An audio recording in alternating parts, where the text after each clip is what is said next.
하나님 말씀 함께 보겠습니다. 창세기 15장 1절에서 7절까지 말씀입니다. 창세기 15장 1절에서 7절까지 말씀입니다.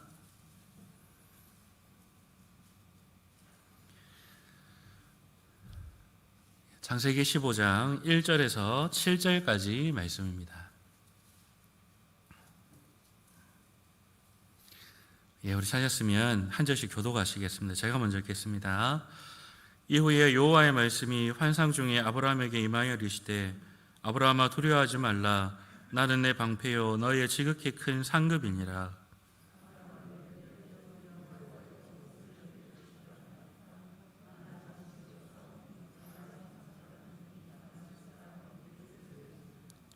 아브라함이 또 이르되 주께서 내게 씨를 주지 아니하셨으니 내 집에서 길린 자가 내 상속자가 될 것이니이다.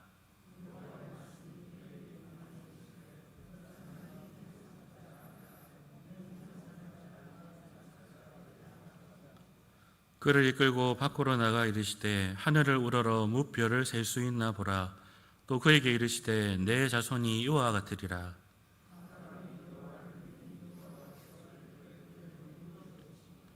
또 그에게 이르시되 나는 이 땅을 내게 주어 소유를 삼게 하려고 너를 갈대아인의 우르에서 이끌어낸 여호와니라. 아멘.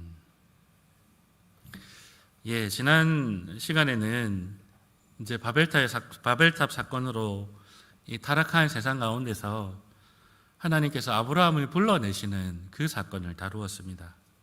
그래서 하나님께서는 이 아브라함을 통하여서 새롭게 이 하나님 나라를 시작하시는 것을 우리가 볼 수 있었습니다. 그런데 여러분, 그러면 아브라함을 불러내셔서 그 아브라함에게 하나님께서 바라시는 것이 무엇일까요? 아브라함을 불러내신 하나님께서 그 불러내신 그 이유, 그 목적이 무엇일까요? 그것은 바로 아브라함이 믿음의 사람이 되는 것이었습니다. 그래서 오늘 본문은 하나님께서 이 믿음이 없는 아브라함을 어떻게 믿음의 사람으로 세워가시는가를 잘 보여주는 장면입니다. 그리고 이것은 우리에게도 여전히 적용되는 말씀이지요. 우리 역시도 이 세상 가운데서 불러낸 사람들인데 우리의 이 연약한 믿음을 어떻게 하나님께서 믿음을 강하게 하시고 우리를 믿음의 사람으로 세워가시는가, 그것을 우리는 이 아브라함을 통하여서 배울 수가 있는 것이죠. 그래서 오늘 우리 본문을 통하여서 하나님께서 어떻게 이 연약한 아브라함을 믿음의 사람으로 세우시는가, 그것을 바라보시면서 우리에게 주신 그 하나님의 은혜가 무엇인가를 한번 점검하고 돌아보는 그런 시간이 되었으면 좋겠습니다. 제일 먼저 하나님께서 아브라함에게 이 믿음을 새롭게 하기 위해서 주시는 은혜는 바로 하나님께서 찾아오시는 은혜입니다. 지금 아브라함은 전쟁 중에 포로로 끌려간 조카 롯을 구해놓고 돌아온 상황입니다. 그런데 여러분, 이 전쟁에서 아브라함이 얻은 게 있었을까요? 보통 전쟁에서 승리하면 이 전쟁의 노획물을 가지고 기뻐하면서 돌아오는 것이 이 전쟁의 모습이지 않습니까? 그런데 아브라함은 그런 노획물이 하나도 없이 그냥 빈손으로 돌아왔습니다. 왜냐하면 이 돌아오는 길에 살렘왕 멜기세덱을 만나서 그 노획물의 10분의 1을 바치게 됩니다. 그리고 나중에 이 소돔왕을 만나서 혹여나 이 소돔왕 때문에 아브라함이 치부했다, 아브라함이 부자가 되었다라는 소리를 듣기 싫어서 아브라함은 그 노획물까지도 소돔왕에게 다 바치고 그냥 빈손으로 돌아옵니다. 열심히 전쟁에 싸워서 승리했지만은 아브라함은 아무것도 가진 것 없이 그냥 빈손으로 돌아오고 있는 것이죠. 그리고 또 한편으로는 아브라함의 마음속에 두려움이 있었습니다. 이번 전쟁에서는 아브라함은 승리할 수가 있었습니다. 그런데 이번 전쟁은 이 이방인 연합군과 아브라함의 싸움이 아니었습니다. 이방인 연합군과 소돔 왕이 전쟁을 하는데 그 사이에 아브라함이 끼어들어서 기습을 해서 이 전쟁에서 이길 수 있었던 것이죠. 근데 만약에 그 군대가 다시 연합을 해가지고 지금 아브라함과 상대하기 위해서 찾아온다면 여러분 그 싸움도 아브라함이 이길 수가 있었겠습니까? 그래서 아브라함은 지금 전쟁에서 돌아와서 홀가분하고 기분 좋고 승전가를 부르고 이런 기분이 아니라 빈손으로 돌아온 것에 대한 허탈함, 그리고 혹여나 저 사람들이 복수하지 않을까 하는 그런 두려움이 마음속에 있었던 것이지요. 그런데 이럴 때마다 찾아오는 것이 바로 이 불신앙의 마음이지요. 지금 하나님께서 아브라함에게 주시마 약속하신 것이 있는데 그 약속은 성취될 기미가 보이지가 않는 것입니다. 큰 민족을 이루겠다. 내가 너로 큰 민족을 이루게 하겠다. 그렇게 하나님께서 약속하셨지만은 정작 아브라함은 자녀 한 명도 없는 상황이었습니다. 그래서 아브라함은 지금 그 약속을 받은 지 10년이 넘었지만은 계속해서 기다리고만 있는 그런 상황이었던 것이죠. 그래서 여러분 기다림이 길어지면 나중에는 그 기다림의 마음이 지치게 되고 결국에는 그 약속한 사람에 대한 배신감으로 나타나지 않습니까? 지금 아브라함이 당했던 이 현실적인 문제들, 그리고 이루어지지 않는 이 하나님의 약속에 대해서 아브라함은 참 지치고 힘들어하는 그러한 나날을 보내고 있었던 것이죠. 그런 아브라함을 하나님께서는 찾아와 주십니다. 지쳐있고 참 이렇게 빈손으로 앉아있는 그 아브라함에게 찾아오셔서 이렇게 말씀하십니다. 오늘 본문 1장 후반전에 이렇게 얘기합니다. 아브라함아 두려워 말라. 나는 내 방패요 지극히 큰 상급이니라. 하나님께서 아브라함을 모든 이방의 군대로부터 지키시는 방패가 되신다라고 말씀하십니다. 그리고 전쟁에서 돌아와서 빈손으로 앉아있는 아브라함에게 아브라함아 내가 너의 상급이다. 내가 너의 보상이다 라고 말씀해 주십니다. 이 두려움과 의심 가운데 있었던 아브라함에게 찾아오셔서 하나님께서 위로해 주시고 그의 상해 있는 마음, 그의 연약해져 있는 믿음을 이 하나님의 말씀을 통하여서 다시 붙들어 주시고 강하게 하시는 것을 바로 이 찾아오시는 하나님의 모습을 통하여 우리는 발견하게 되는 것입니다. 그래서 하나님께서는 이 하나님의 사람을 믿음의 사람으로 세우시는 중요한 방법이 바로 찾아오심으로부터 시작된다라는 것을 알 수가 있습니다. 여러분 이것은 우리 역시도 마찬가지입니다. 우리도 이 복잡한 현실을 살아가게 되고 그리고 하나님의 약속이 더디게 이루어진다는 느낌 때문에 우리의 마음이 점점 지쳐가고 우리의 믿음이 점점 식어갈 때가 있습니다. 그런 우리에게도 우리 주님은 계속해서 찾아와 주십니다. 여러분 요한계시록 1장 4절에 보시면 사도 요한이 예수님을 이렇게 소개하고 있습니다. 이제도 계셨고 이제도 계시고 전에도 계셨고 장차 오실 이. 예수님은 지금도 계신 분이고 전에도 계셨고 그리고 장차 오실 분이다 라고 소개하죠.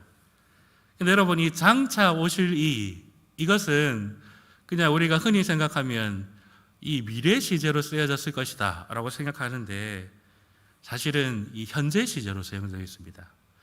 그래서 요거를 좀 더 우리말에 맞게 번역을 한다면 계속해서 지금 우리에게 계속해서 오고 계신 분이라는 그런 번역을 할 수가 있는 것이죠. 지금도 계시고 이전에도 계셨던 예수님은 계속해서 우리에게 찾아오고 계신 분이라는 그 사실을 우리에게 말해주고 있는 것이죠. 예수님은 예배를 통하여서 우리에게 계속 찾아오고 계시고요. 우리가 기도할 때마다 예수님의 이름을 부르짖을 때 그때도 우리에게 계속해서 찾아오십니다. 그래서 약해져 있고 연약해져 있는 우리를 위로해 주시고 새 힘을 주시는 것이죠. 그래서 우리도 아브라함처럼 약해져 있고 연약해져 있을 때에 하나님께서 찾아와 주셔서 우리의 믿음을 세워 주시는 것입니다. 그래서 하나님께서 아브라함을 찾아가 주셨던 것처럼 우리 예수님께서 성령님을 통해서 우리에게 계속 찾아오고 계시다는 사실을 기억하시면서 그 예수님까지 붙드시는 저와 여러분 되시기를 바라겠습니다. 그러면 하나님께서 아브라함에게 찾아오셔서 뭘 하십니까? 바로 아브라함에게 다시 확신을 주시는 그 모습을 우리는 보게 됩니다. 하나님께서는 연약해져 있고 두려움 가운데 있는 아브라함을 찾아와 주셨습니다. 그런데도 아브라함의 마음이 잘 회복되지가 않았습니다. 아브라함아, 내가 너의 방패야. 내가 너의 상급, 내가 너의 보상이야. 그렇게 하나님께서도 말씀하시는데 그래도 아브라함의 마음이 풀어지지가 않습니다. 그래서 본문 2절을 보시면 아브라함이 아주 퉁명스럽게 대답합니다. 주 여호와여, 무엇을 내게 주시려 하나이까? 나는 자식이 없사오니 나의 상속자는 이 다메섹 사람 엘리에셀이니이다. 아직도 이루어지지 않는 그 하나님의 약속 때문에 아브라함의 마음속에는 그 약속을 의심하는, 그 약속을 불신하는 마음이 자라기 시작했습니다. 그래서 아브라함은 이미 마음속에 자신의 충성스러운 종인 이 엘리에셀을 자신의 상속자로 정해버렸습니다. 이것은 하나님을 향한 원망이 담겨있는 그런 말이기도 합니다. 하나님께서 약속하신 대로 씨를 안 주시니까 나는 이렇게밖에 할 수 없습니다. 내가 이렇게까지 하는 것은 다 하나님 책임입니다. 이런 하나님에 대한 원망이 담겨있는 표현이죠. 이렇게 마음이 틀어져서 이 불신앙에 빠져있는 아브라함을 하나님께서는 설득하시고 다시 한번 그를 확신 가운데 거하게 하시는 것을 볼 수가 있습니다. 하나님께서 아브라함에게 설명하십니다. 네가 기른 종이 너의 상속자가 아니라 너에게서 태어날 사람이 너의 상속자다. 그러니까 아브라함아, 엘리에셀은 네 상속자가 아니다. 그러면서 아브라함을 밖으로 데려나가시죠. 밖에 있는 수많은 밤아들의 별을 바라보면서 하나님께서 이렇게 말씀하십니다. 아브라함아, 봐라. 내가 너에게 약속한 대로 너의 자손들이 이렇게 하늘의 별처럼 많을 것이다. 너는 큰 민족을 이룰 거야. 라고 다시 한번 확신시켜 주십니다. 그래서 불신앙과 두려움에 빠져있는 아브라함을 하나님께서는 찾아와 주셔서 새로운 확신과 믿음을 일으켜 세우시는 것을 보게 되는 것이죠. 그래서 그렇게 하나님의 확신 가운데에 아브라함도 새로운 믿음의 힘과 용기를 얻게 되고 그 하나님의 은혜 가운데서 믿음의 사람으로 자라게 되는 것입니다. 여러분, 우리 역시도 마찬가지입니다. 예배 가운데 만나는 하나님, 기도를 통하여 찾아오시는 하나님은 그냥 우리가 어떻게 하나 멀뚱멀뚱 보시는 하나님이 아니라 그 말씀 가운데에, 기도 가운데에 우리에게 확신을 주시고 믿음을 일으키십니다. 그래서 우리가 여기까지 온 것 아니겠습니까? 여러 번 말씀드린 것 같은데 여러분 신앙생활을 오래 하셨으니까 기억해 보십시오. 여러분과 함께 뜨겁게 신앙생활하는 분들 중에 많은 분들이 지금도 신앙생활 하시기도 하지만은 또 많은 분들이 신앙에서 벗어난 분들도 많을 것입니다. 여러분, 그분들을 생각해 봤을 때에 그 사람들과 우리의 차이점이 뭘까요? 우리가 더 똑똑합니까? 우리가 더 신령합니까? 아니면 우리가 더 성품이 좋습니까? 이유는 한 가지밖에 없습니다. 하나님께서 그냥 계속 찾아와 주셔서 우리에게 확신 주시고 믿음 주셨기 때문입니다. 그래서 우리는 생각하면 생각할수록 이 하나님의 은혜 앞에 겸손해질 수밖에 없는 것이죠. 여러분, 하나님께서는 이렇게 하나님의 사람들을 내버려 두시는 것이 아니고 찾아와 주시고 확신 주시고 새롭게 믿음을 다하시는 그 모습을 우리가 오늘 본문을 통하여서도 확인할 수 있고 우리의 삶을 통하여서도 확인할 수가 있는 것이죠. 이렇게 하나님께서 찾아와 주시고 확신을 주셨을 때에 그러면 어떤 일이 일어날까요? 바로 우리 오늘 본문 5절의 이 말씀처럼 드디어 아브라함의 마음속에 믿음이 회복되고 믿음이 다시 살아나는 것을 볼 수가 있습니다. 5절 마지막에 이렇게 얘기합니다. 6절 말씀입니다. 6절 말씀 이렇게 얘기합니다. 아브라함이 여호와를 믿으니 여호와께서 이를 그의 의로 여기시고. 아브라함은 다시 하나님의 약속을 붙들게 되었고 그 약속을 믿게 되었습니다. 그리고 그 믿음을 하나님께서는 의라고 여겨주셨습니다. 이것은 결국 하나님 나라를 세워가는 자들에게 하나님께서 뭘 요구하시는가를 잘 보여줍니다. 바벨탑 사건 이후 타락한 세상 가운데서 하나님께서는 아브라함을 불러내셨습니다. 그렇게 불러낸 아브라함에게 하나님께서 요구하시는 것은 바로 믿음입니다. 하나님의 약속을 믿는 믿음, 그것을 하나님께서 요구하십니다. 왜냐하면 하나님 나라는 이 믿음으로 세워지는 나라이기 때문에 그렇습니다. 하나님 나라를 꿈꾸며 살아가는 백성들의 삶 속에는 왜냐하면 이 믿음이 늘 필요로 합니다. 왜냐하면 하나님의 약속과는 전혀 다른 현실을 우리가 마주하기 때문에 그렇습니다. 그래서 우리는 늘 이 현실을 믿을 것인가 아니면 하나님의 약속을 믿을 것인가 늘 갈등하고 방황하게 됩니다. 여러분, 아브라함을 기억해 보십시오. 아브라함에게 하나님께서 약속하십니다. 너는 큰 민족을 이룰 것이다. 네가 밟는 모든 땅 내가 너에게 주겠다. 그렇게 약속하셨습니다. 그런데 여러분, 아브라함의 현실은 어떻지요? 10년이 지나도 자식 한 명도 없었습니다. 그가 살고 있는 가나안 땅에서 그가 살 수 있는 땅은 한 평도 없었습니다. 그저 10년이 지나도 아브라함은 그 땅에 얹혀 사는 나그네에 불과했습니다. 그래서 혹여나 해코지 당하지 않을까 봐 두렵고 떨림으로 나그네의 삶을 살았던 것이 아브라함이었습니다. 이런 아브라함이 하나님의 약속을 믿어야 될지 아니면 아무것도 아닌 마치 너무나 연약해져 있는 자신의 상황 속에서 어떻게 살아남을까 이것을 믿어야 될지 결정해야 했던 것이죠.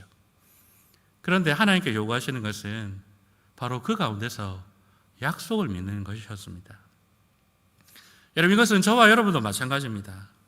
성경은 우리를 향하여서 너희는 왕같은 제사장이다, 거룩한 나라다, 하나님 택하신 족속이다 라고 말을 합니다. 심지어는 바울 사도는 너희는 예수님과 하늘에 앉힌 자이다 라고 우리에게 말을 합니다. 근데 여러분, 정작 세상은 그렇게 생각하지 않죠. 제가 예전 전도사 시절에 이런 일이 있었습니다. 저 분당에 있는 어떤 교회의 선교팀이 아프가니스탄에 선교하러 갔다가 탈리반에게 납치되었던 사건이 있었습니다. 그때는 그냥 교회가 온 세상에 조롱거리였습니다. 가지 말라고 그렇게 여행 금지했는데 가가지고 납치나 당하고 우리나라 세금 쓰고, 심지어는 교회들도 욕했습니다. 아니, 선교를 해도 정도껏 해야지. 그때 세상이 너무 교회를 이 악한 감정을 가지고 있어가지고 교회 모든 행사들이 다 취소되고, 그리고 그때 지금처럼 오후 예배 시간에 제가 찬양 인도를 했었는데 찬양 인도를 할 때가 너무 힘들었던 기억이 납니다. 왜냐하면 찬양하기가 너무 조심스럽거든요. 요즘에도 마찬가지지요. 코로나 사태가 막 시작하면서 이 신천지하고 같이 교회가 묶여 들어가서 온 세상에 공격 대상이 되고 있지 않습니까? 왕같은 제사장이 아니고 오히려 바우사대 고백처럼 이 만물의 찌꺼기 같은 취급을 당하는 것이 우리의 모습 아니겠습니까? 그래서 우리의 현실을 바라보면 하나님의 약속하고 하나님의 말씀하고 우리의 현실이 너무 달라서 어떻게 해야 될지 모르겠고 우리를 지치게 만들고 우리의 믿음을 자꾸만 희미하게 만듭니다. 근데 여러분, 그럴 때마다 우리 하나님께서는 우리를 포기하지 않으시고 계속해서 우리에게 찾아오십니다. 우리에게 찾아오셔서 연약한 믿음에 확신을 주시고 그리고 다시 믿음의 길에 서게 하십니다. 그 하나님께서 찾아오셔서 은혜 주시고 우리의 믿음을 붙잡아 주신 그 결과로 우리가 지금 이 자리까지 서 있을 수가 있었던 것이죠. 여러분, 아브라함을 아브라함 되게 했던 것은 아브라함의 대단함, 아브라함의 탁월함이 아닙니다. 하나님의 찾아오심의 은혜로부터 시작된 것이었습니다. 여러분, 우리 역시도 이제껏 지내온 모든 것이 바로 이 하나님의 은혜였음을 기억하면서 그 하나님의 은혜가 계속해서 우리에게 내리고 있음을 기억하시면서 그 하나님의 은혜 붙들고 하나님 나라를 살아가며 그 나라를 소망하며 살아가시는 저와 여러분 되시기를 바라겠습니다. 우리 다시 기도합시다.